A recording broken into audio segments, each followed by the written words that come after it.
Hi friends, అందరికీ నమస్కారం అండి. Welcome to Athamma's kitchen. ఈరోజు అత్తమ్మాస్ కిచెన్లో అత్తమ్మ చేతితో ఆంధ్ర స్టైల్లో చేపల ఎగురు చాలా రుచిగా చిక్కటి గ్రేవీతో ఎలా తయారు చేసుకోవచ్చు చూపించిపోతున్నామండి. మరి వీడియోలోకి వెళ్ళిపోదాం. చేపల ఎగురు చేసుకోవడానికి మేమైతే ఇక్కడ ఉలివిందల చేపలను అయితే తీసుకున్నాము. రెడ్ ఫిష్ని, అలాగే దానిలోకి ఉప్పు, కొంచెం పసుపు, కొంచెం పెరుగు వేసుకుని శుభ్రం చేసుకున్నట్లయితే చేపలు అనేవి నీసువాసన రాకుండా ఉంటాయండి. అలాగే శుభ్రం చేసి పెట్టుకున్న చేప ముక్కల్లోకి 1 టేబుల్ స్పూన్ పసుపు, తగినంత ఉప్పు, ఒక 5 టేబుల్ స్పూన్ దాకా కారం వేసుకుని ఉప్పు, పసుపు, కారం చేప ముక్కలకి పట్టేటట్టు ఒక 15 నిమిషాల పాటు పక్కనైతే పెట్టుకోవాలి.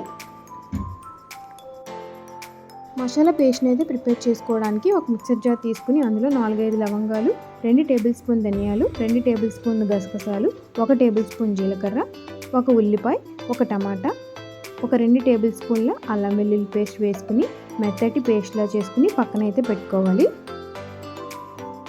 ఇప్పుడు ఒక కడాయిని అయితే పెట్టుకుని అందులోకి 5 టేబుల్ స్పూన్ దాకా ఆయిల్ వేసుకోవాలి. ఆయిల్ బాగా హీట్ అయిన తర్వాత 4-5 పచ్చిమిరపకాయలు ఈ విధంగా చిన్న ముక్కల కింద కట్ చేసుకుని వేసుకోవాలి. ఇవి చిటపటలు ఆడిన తర్వాత మనం ముందుగా మిక్సీ పట్టుకున్న ఉల్లిపాయ, టమాటా మసాలా పేస్ట్ ఏదైతే ఉందో అది వేసుకుని పచ్చివాసన పోయే వరకు వేయించుకోవాలి.